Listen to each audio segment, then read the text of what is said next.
Ohio State researchers are creating computer models to help Ohio's government officials determine what steps will be needed to reduce the instances of coronavirus infections as the state reopens.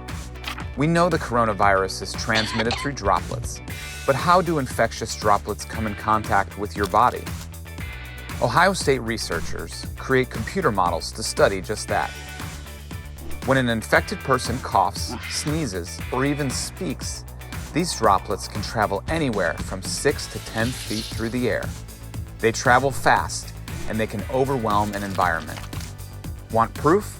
Let's look at what can happen in an elementary school classroom using one of the models those Ohio State researchers developed.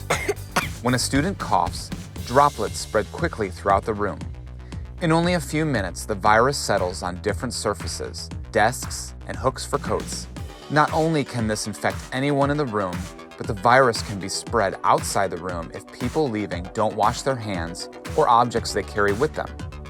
Similar models are being developed for healthcare facilities and a variety of businesses. These models help us understand how we can develop habits to kill the virus by interrupting the infection process. By wearing masks, we eliminate the droplets being emitted.